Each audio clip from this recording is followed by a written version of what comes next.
Welcome to Sleepy Classic Tales. Today, another tale of the great master of the uncanny awaits you.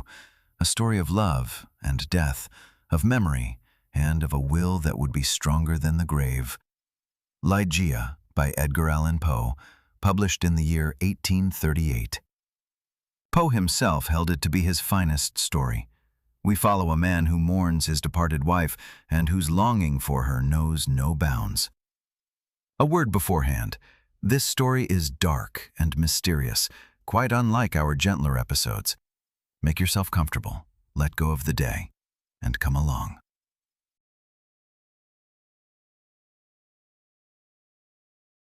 I cannot, upon my soul, remember how, when, or even where I first met Lady Ligeia. Many years have passed since then, and my memory has grown weak from all that I have suffered. Or perhaps I cannot remember because the character of my beloved, her rare learning and her quiet, uncommon beauty, crept so imperceptibly and so softly into my heart that I never noticed it at all. I believe, however, that I met her first, and afterward again and again, in a great, old, decaying city upon the Rhine. Of her family she certainly spoke to me, yet that too has slipped from me. It is a strange thing. To this day, I do not even know the family name of that woman who became my friend, my betrothed, the companion of my studies, and, at last, my wife. And yet, when I try to picture her, her image stands before me as though she had just that moment left the room. Ligeia was tall, slender, in her last days even wasted. Her beauty was of a kind that cannot be measured, and she possessed something strange, something not wholly of this earth. Her hair was raven black and lustrous, her skin pale as ivory. Above all, however, stood her eyes. They were large, dark eyes, of a brilliance that at once drew me and disquieted me. And in them lay something I could never fathom, however much I strove to. When I looked into those eyes, it was as though I stood at the edge of a great knowledge that yet always slipped from me at the last moment. And her voice, deep and calm, had a music such as I have never heard again. In her whole being there lay a perfect stillness, a composure that seemed almost unnatural. Yet I knew that beneath this quiet surface something else was burning, a passion of such violence that it sometimes made me shudder.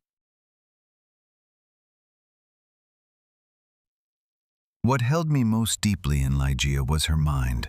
I have never known a woman, indeed scarcely a human being, whose knowledge was so vast and whose understanding so keen. She had mastered the ancient languages, she knew the sciences of her time, and in everything I ever studied, she was far ahead of me. I, who held myself to be educated, became, in our marriage, her pupil. She led me through the most intricate questions of philosophy. She illuminated for me the darkest thoughts, and I followed her with the childlike trust of a learner who gives himself over to a superior guidance. Sometimes, when I sat beside her and listened to her discourse, I had the feeling of standing at the threshold of a wisdom too precious for this world. But over all her knowledge and her calm, there lay that hidden fire of which I spoke. And the more closely I came to know her, the more clearly I recognized wherein this fire had its origin. Ligeia loved life with a vehemence that surpassed everything I have ever seen in a human being. It was a wild, unconditional craving for existence, a hunger for life that was almost frightening. And out of this passion there grew a thought that occupied her incessantly, and that she set before me again and again. She was convinced that all life was, at bottom, nothing other than will. The will, she said, was the true force that pervades all things, and God himself was nothing other than a great, all-pervading will. And therefore, she concluded, man does not yield himself wholly unto death, save only through the weakness of his own feeble will. These words she spoke with an intensity that made me shiver. and she returned to them again and again, as though she had found in them a truth more important to her than anything else. I listened to her, and did not then understand how much she meant it, nor what significance this thought would one day gain for us both. And then came what I had never held possible. Ligeia fell ill. At first I would not believe it, but the signs could no longer be denied. Her skin grew still paler, her form wasted away, and in her dark eyes an unnatural fire glowed. I, who had held her to be untouchable, had to recognize that life was departing from her, and the fear that seized me at this was so great that I could scarcely bear it. But what shook me most deeply was the manner in which Ligeia fought against death. I had expected that she would bear her fate with the composure that otherwise governed her whole being. But the opposite came to pass. She resisted with a vehemence that was terrible to behold. She wrestled, she fought, she braced herself with every fiber against the end that was coming upon her. Out of her broke that wild passion for life which I had sensed in her, and now it showed itself in all its dreadful violence. She did not want to die. She did not want it with a strength of willing such as I have never witnessed in any human being. I sat at her bedside and listened to her when she spoke in passionate words of her love for life and of her love for me, and I could do nothing but hold her hand. In her last hours, she asked me to read her a poem that she had written herself. They were dark, despairing verses that told of death and of how, in the end, he triumphs over all.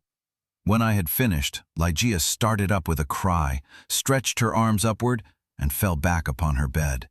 And then, with a voice that could scarcely be heard any longer, she whispered once more those words that had accompanied her all her life: that man does not yield unto death, save only through the weakness of his own feeble will. Those were her last words. Then she died, and I remained behind alone, with a pain for which I can find no words.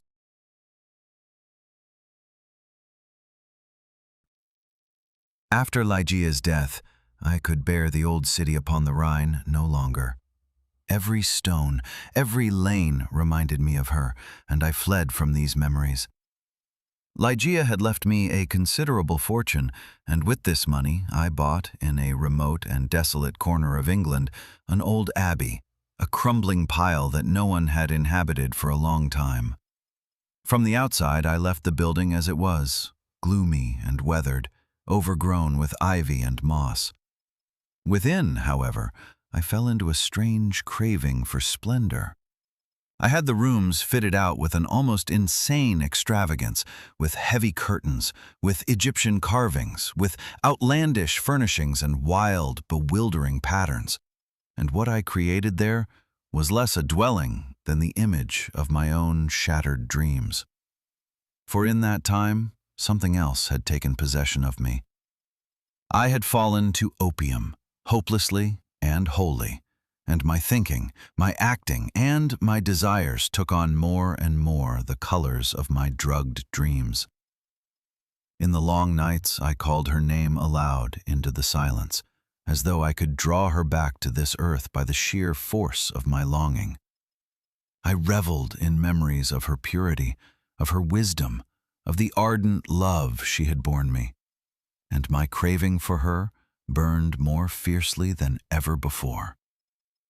In this condition, in a state of mental derangement, as I must surely say today, it came about that I married a second time. I led a woman to the altar who was in everything the opposite of Ligeia.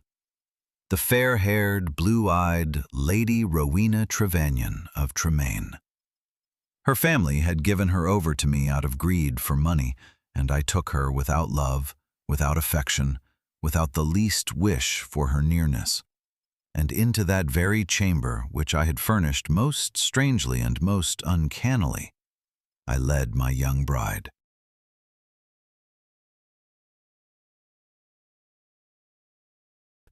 The chamber in which Rowena and I began our marriage was the strangest room a human being has ever inhabited. It lay in a high tower of the abbey, cut in 5 angles, and a single enormous window of leaded glass let in a pale, corpse-like light that overlaid everything on which it fell with an unreal gleam. The ceiling arched high and gloomy above it, and from it there hung on a chain a censer, from which colored flames flickered continually and a heavy fragrance rose. In the corners stood sarcophagi of black granite, ancient, fetched from distant royal tombs. Above all, however, the walls were covered over and over with heavy golden hangings, into which wild, tangled patterns were woven. And herein lay the true oddity. The figures in these hangings changed according to the point from which one looked at them. Upon entering, they appeared like simple ornament. If one went further in, they took on terrible shapes. And this impression was heightened still further by the fact that I had had a strong draught of air arranged behind the hangings, so that they stirred incessantly, and the figures in them seemed to live. In this room, I spent the first month of my marriage with Lady Rowena. It did not take long before I recognized that she scarcely loved me, and I, for my part, hated her with a vehemence more befitting a demon than a man. She avoided me wherever she could, and I felt at her fear of me rather satisfaction than remorse. For my thoughts were far from her. They circled day and night about Ligeia, about the departed, about the only one I had ever loved.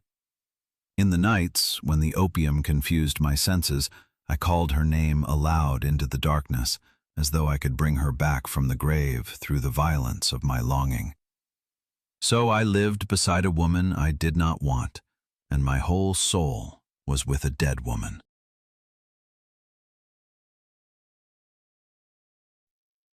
At the beginning of the 2nd month of our marriage, Lady Rowena was seized by a sudden illness. She grew feverish, and her nights were restless. She did, indeed, recover, yet only slowly and never wholly.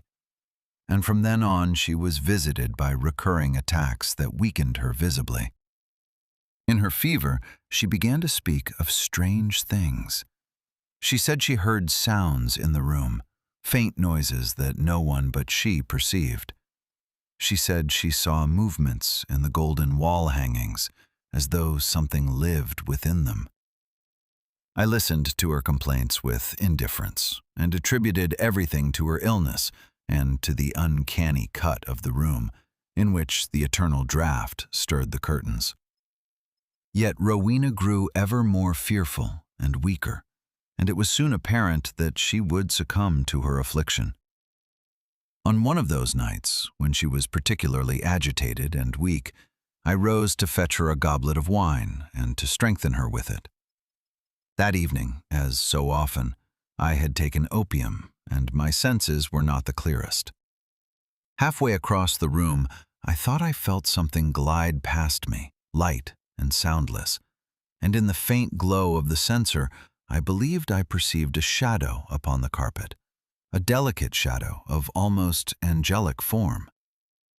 I shook off the impression, filled the goblet, and stepped to Rowena's bed. And in the moment when I handed her the goblet, I saw it. Out of the air above the vessel, without any hand or container to be seen, there fell 3 or 4 large drops of a glowing, ruby-red fluid into the wine. I saw it clearly, and yet, to this day, I do not know whether I truly saw it, or whether the opium conjured this image before me. But Rowena drank the wine without noticing anything, and I said nothing to her of it. From that night on, her condition worsened rapidly, and a few days later she was dead.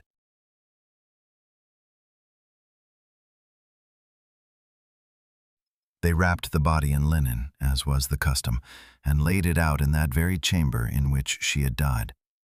And I remained with her, alone, in the night, to keep the watch over the dead. I sat there and gazed upon the shrouded form, and my thoughts were not with the dead woman before me. They flew back to Ligeia, to the beloved, the exalted, the beautiful who now lay in the grave. Wild images born of the opium drifted shadow-like past me. I stared at the black sarcophagi in the corners, at the shifting figures in the wall hangings, at the flickering flames of the censer above me. And with all the force of a flood, the memory of Ligeia broke over me, of her purity, her wisdom, her passionate love. Then, in the middle of the night, I heard a sound. It was a soft sigh, scarcely perceptible, and it came from the bed on which the dead woman lay. I started up and stared across, yet nothing stirred. I watched intently, and after a while I saw a faint color return to Rowena's cheeks, a breath of red upon the face that had just been waxen. I sprang up, my heart racing, and I chafed her hands to hold fast this life that seemed to be returning. But just as swiftly as the color had come, it faded again. The lips grew pale, the features stiffened anew, and the body lay there again in the coldness of death. I sank back into my chair and gave myself over once more to my dreams of Ligeia. But it did not stop there. An hour later, the whole thing repeated itself. Again a sigh, again a tremor over the form, again a breath of life, and again the sinking back into death. And so it went the whole night through, a wrestling between life and death, a coming and a slipping away again, over and over, while I sat as though frozen and looked on, unable to stir, caught between horror and a growing, unspeakable foreboding.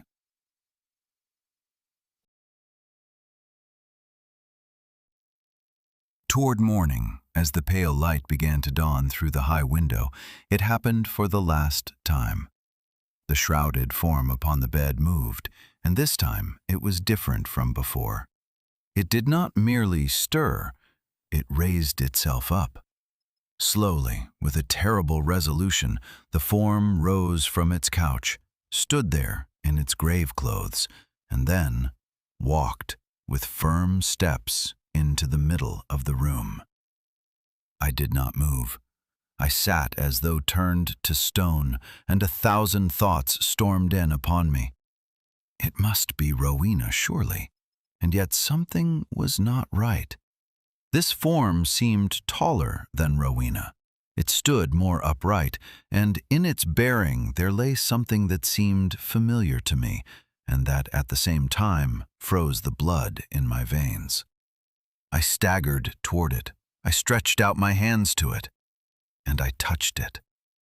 And in that moment, the cloths that veiled the head came loose and fell to the floor, and out of them there streamed, floating in the draught of the room, a fullness of long, wild, raven-black hair. It was blacker than the wings of night. And slowly, very slowly, the form before me opened its eyes. I cried out, for those eyes I could never mistake, those large, dark, unfathomable eyes in which I had once believed myself to sink. They were the eyes of my lost beloved, the eyes of the Lady Ligeia.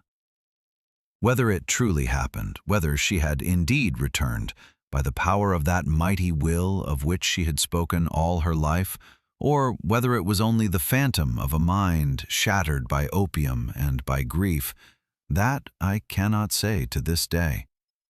I know only what I saw in that night, and I have never forgotten it. She stood before me in that gloomy chamber, my Ligeia, the dead woman who had not wished to die, and her dark eyes looked upon me.